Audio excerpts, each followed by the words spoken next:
ಮಾನ್ಯ ಸಭಾಧ್ಯಕ್ಷರೇ, greater Bengaluru bill ತಂದಿರೋಂಥವರು ನಮ್ಮ ಬೆಂಗಳೂರು ಉಸ್ತುವಾರಿ ಸಚಿವರೇ ಒಂದು ಗ್ರೇಟ್. ಯಾಕೆಂದ್ರೆ ಈ ಗ್ರೇಟ್ ಅನ್ನೋದು ನಾನು ಕೇಳಿರೋದು ಎರಡೇ ಸಭಾಧ್ಯಕ್ಷರೇ, ಗ್ರೇಟ್ ಬ್ರಿಟನ್ನು, ಗ್ರೇಟ್ ಅಲೆಕ್ಸಾಂಡರ್ ಅಂತ. ಅಂಥದ್ರಲ್ಲಿ ಇನ್ನೊಂದು ಗ್ರೇಟ್ ಅಂತ ಕೇಳ್ತಾ ಇದ್ರೆ ಗ್ರೇಟ್ ಡಿ ಕೆ ಶಿವಕುಮಾರ್ ಅವರು ಇವತ್ತು ಗ್ರೇಟರ್ ಬೆಂಗಳೂರು ಬಿಲ್ ತಂದಿದ್ದಾರೆ. ಬಹಳ ಸಂತೋಷ. ಯಾಕೆ ಈ ಮಾತು ಹೇಳ್ತೀನಿ ಅಂದರೆ, ಬೆಂಗಳೂರಿನ ಭಾಳ ಹತ್ತಿರದಲ್ಲಿ ನೋಡಿರೋರು ಯಾರಾದರೂ ಇದ್ದರೆ ಅದರಲ್ಲಿ ಡಿ ಕೆ ಶಿವಕುಮಾರ್ ಅವರು ಒಬ್ರು ಆಗ್ತಾರೆ. ಬೆಂಗಳೂರಿನಲ್ಲಿ ಬಹುಶಃ ಅವರು ಓಡಾಡುವಾಗ ಎಲ್ಲೂ ಸಹ ಒನ್ ವೇ ರೋಡ್ ಇರಲಿಲ್ಲ, ಎಲ್ಲ ಟೂ ವೇನೇ ಇದ್ದಿದ್ದು. ಯಾಕಂದರೆ ನಾನು ಹತ್ತಿರದಿಂದ ನೋಡಿರೋನು, ನನಗೆ ತುಂಬ ಚೆನ್ನಾಗಿ ಗೊತ್ತಿದೆ. ಈ ಟೂ ವೇ ರೋಡ್ ಇದ್ದ ಮೇಲೆ ನಿಧಾನವಾಗಿ ಹಂತವಾಗಿ ಮೇಕ್ರಿ ಸರ್ಕಲ್ಲೇ ಇರಲಿಲ್ಲ ನಮಗೆ.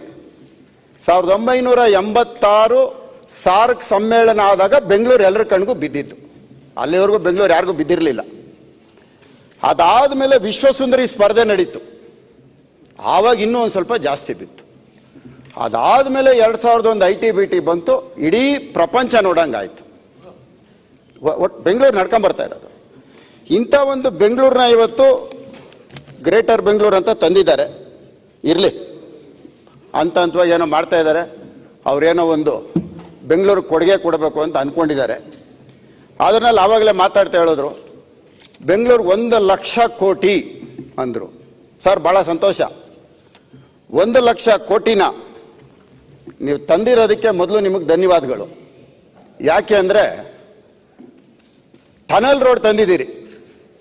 ನಾನು ಬರೀ ಗ್ರೇಟರ್ ಬೆಂಗಳೂರು ಬಗ್ಗೆ ಮಾತ್ರ ಮಾತಾಡ್ತೀನಿ, ಸುಮ್ಮನೆ ಒಂದೆರಡು ಮಾತು ಹೇಳಿರ್ತೀನಿ. ಟನಲ್ ರೋಡ್ ಮಾಡೋದಕ್ಕೆ 45 ಎಕರೆ ಲ್ಯಾಂಡ್ ಅಕ್ವಿಜಿಷನ್ ಆಗಬೇಕು, 40,000 ಕೋಟಿ. ಇವ್ರು ತಂದಿರೋಂಥದ್ದು ಟನಲ್ ರೋಡು 16.78 ಕಿಲೋಮೀಟರ್ ಮಾತ್ರ, 16.78 ಕಿಲೋಮೀಟರ್. ಇದಕ್ಕೆ ಟೋಲ್ ಕಲೆಕ್ಟ್ ಮಾಡೋದಕ್ಕೆ 282 ರೂಪಾಯಿ ಬರುತ್ತೆ.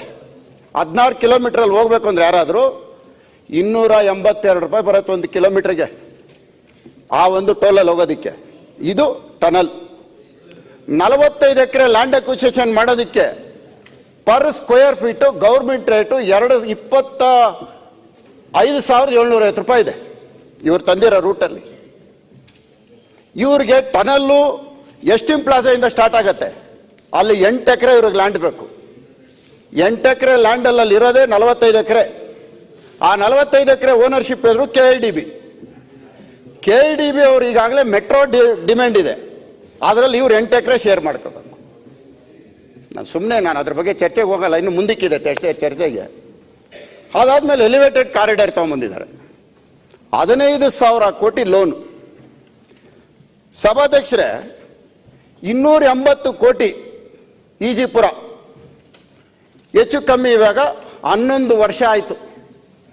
2.2 ಕಿಲೋಮೀಟರ್ 2.2 ಕಿಲೋಮೀಟರ್ ಎಲಿವೇಟೆಡ್ ಕಾರಿಡಾರ್. ಒಂದು ನಿಮಿಷ 2018ರಲ್ಲಿ ಪ್ರಾರಂಭ ಆಗಿದ್ದು, ಒಂದು ವರ್ಷದಲ್ಲಿ 32% ಕೆಲಸ ಆಯಿತು. ಆಮೇಲೆ ನಿಮ್ಮ ಸರ್ಕಾರ ಬಂದ್ಮೇಲೆ ಅಣ್ಣ, ನಾನು ನಮ್ದು ನಿಮ್ದು ನಮ್ಮ ಪ್ರಶ್ನೆ ಇಲ್ಲ, ನಿಂತೋಗಿದ್ದ ಕೆಲಸ ಈಗ ಮತ್ತೆ ಸ್ಟಾರ್ಟ್ ಮಾಡಿದ್ದೀವಿ. ಅಣ್ಣ, ನಾನು ಬೆಂಗಳೂರು ಬಗ್ಗೆ ಮಾತಾಡ್ತಾ ಇದ್ದೀನಿ. ಇಲ್ಲಿ ಯಾವ ಸರ್ಕಾರ ಇತ್ತು, ಯಾರು ಈಗ ತಾವು ಉಸ್ತುವಾರಿ ಸಚಿವರಿದ್ರಿ. ಮುನಿರತ್ನ ಅವರೇ, ನಾನು ಅದ್ರ ಬಗ್ಗೆ ಮಾತಾಡಲ್ಲ. ಅಲ್ಲಲ್ಲ, ಈ ಬಿಲ್ಲಿಗೆ ಸಂಬಂಧಪಟ್ಟಾಗೆ ಏನಿದೆ ಅದನ್ನು ಮಾತಾಡಿ. ಬೇರೆ ನಿಮಗೆ ರಾಜ್ಯ ಭಾಷಣ ಬಜೆಟ್ ಮೇಲೆ ಮಾತಾಡ್ಲಿಕ್ಕೆ ಅವಾಗ ಮಾತಾಡಿ. 15,000 ಕೋಟಿ, 40,000 ಕೋಟಿ, 45 ಎಕರೆ ಲ್ಯಾಂಡ್ ಅಕ್ವಿಜಿಷನ್. ಮತ್ತೆ ಯಾರ್ದೋ ಜಾಗಕ್ಕೆ ಇವರು ಹೋಗಿದ್ದೆ ಬಫರ್ ಝೋನ್ ಅಲ್ಲಿ ರೋಡ್ ಮಾಡೋದಕ್ಕೆ ಬಿಲ್ ಅಲ್ಲಿ ಬರ್ತದೆ, ಆಕ್ಟ್ ಅಲ್ಲಿ ಬರ್ತದ. ಅದು ಬರ್ತೀನಿ, ಎಲ್ಲಿ ಇದಕ್ಕೆ ನಾನು ಆಮೇಲೆ ಚರ್ಚೆ ಬರ್ತೀನಿ. ಅದು ಈಗ ನೀವು ಯಾಕೆ ಸಂಬಂಧ ಮಾತಾಡಿ. ಅಲ್ಲ, ಬಹಳ ಪ್ರಮುಖವಾಗಿ ಇದರಲ್ಲಿ ಸರಿ ಇದೆಯಾ, ಸರಿ ಉಂಟಂತ ಏನ್ ಸರಿ ಇಲ್ಲ ಅಂತ ಹೇಳಿ. ಸಭಾಧ್ಯಕ್ಷರೇ, ಬೆಂಗಳೂರು ಇವತ್ತು 2 ಭಾಗವಾಗಿ ನಾವು ನೋಡೋಣ ಸಭಾಧ್ಯಕ್ಷರೇ. ನಗರ, ದಂಡು. ಇದು ಬ್ರಿಟಿಷ್ ಅವರು ಇದ್ದಾಗಲೂ ಇತ್ತು. ನಗರ ಅಂದ್ರೆ ಯಾವ್ದು ಬರುತ್ತೆ? ಪಶ್ಚಿಮ ಭಾಗ ನಗರಕ್ಕೆ ಬರುತ್ತೆ. ದಂಡು ಅಂದ್ರೆ ಯಾವ್ದು ಬರುತ್ತೆ? Cooks town, Cox town, pressure town, brigade road, commercial street, ಇವೆಲ್ಲ ಬಂದು ದಂಡು ಪ್ರದೇಶ.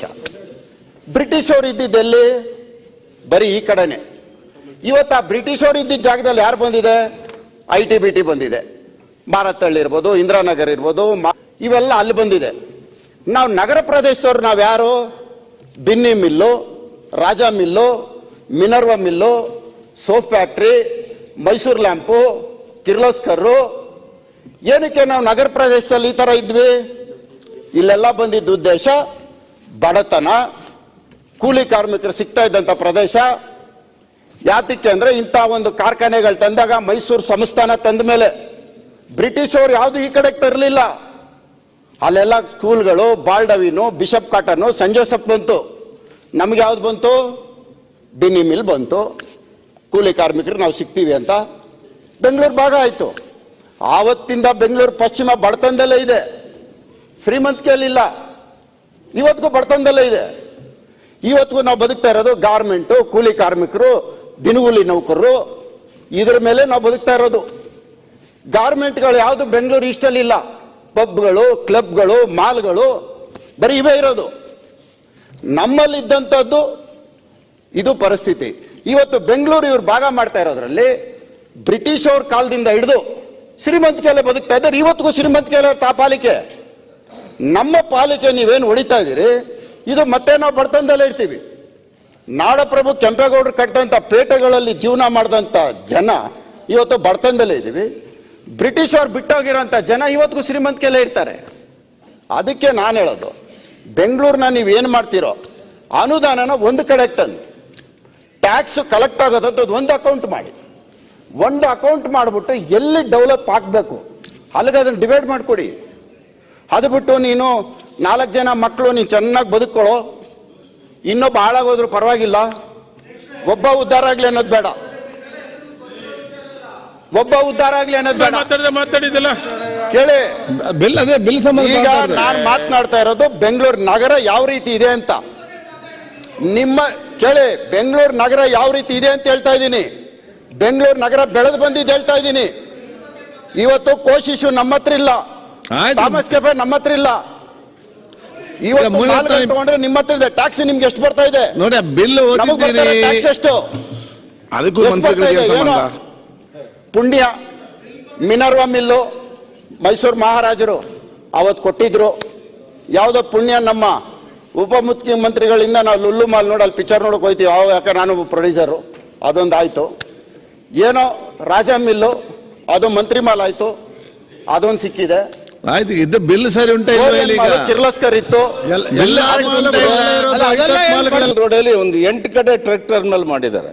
ಸೊ ಜನಕ್ಕೆ ಏನಾಗಿದೆ ಅಂದರೆ ಬಹಳಷ್ಟು ಜನ BMICP ಪರ್ಮಿಷನ್ ತಗೊಂಡಿದ್ದಾರೆ, BDF ಪರ್ಮಿಷನ್ ತಗೊಂಡಿದ್ದಾರೆ, ಕನ್ವರ್ಷನ್ ಮಾಡಿದ್ದಾರೆ, ಲೇಔಟ್ ಮಾಡಿದ್ದಾರೆ, ಮನೆಗಳು ಕಟ್ಟಿದ್ದಾರೆ. ನೋಟಿಫಿಕೇಶನ್ ಬಂದಾಗಿಂದ ಯಾರು ಜನ ಸರಿಯಾಗಿ ಲೋಕಲಲ್ಲಿ ನಿದ್ದೆ ಮಾಡ್ತಿಲ್ಲ ಅಂತ ಹೇಳೋದಕ್ಕೆ ಸಭಾಧ್ಯಕ್ಷರೇ, ನನ್ನ ಕ್ಷೇತ್ರ ಮತ್ತು ನಮ್ಮ ಸೋಮಶೇಖರ್ ಸಾಹೇಬ್ರ ಕ್ಷೇತ್ರ, ನಮ್ಮ ವಿಶ್ವನಾಥ್ ಕ್ಷೇತ್ರ 3 ಬರುತ್ತೆ. ತಮಗೆ ಬಹಳ ತಿಳುವಳಿಕೆ ಇದೆ, ಹೆಚ್ಚು ಅನುಭವ ಇದೆ. ದಯವಿಟ್ಟು ಪೆರಿಫೆರಲ್ ರೋಡ್ಗೆ ಏನಾದ್ರು ಬೇರೆ ದಾರಿ ಹುಡುಕಿ, ನೈಸ್ ಕಂಪ್ನಿಯವರೇ ಅಕ್ಕಪಕ್ಕ ಜಾಗ ಅಕ್ಯುರೇಷನ್ ಮಾಡಿದ್ದಾರೆ, ಅವ್ರಿಗೆ ಕೊಟ್ಟರೆ ಒಳ್ಳೇದು ಅಂತ ನಾನು ಸಲಹೆಯನ್ನು ಕೊಡ್ತಾ ಇದ್ದೀನಿ.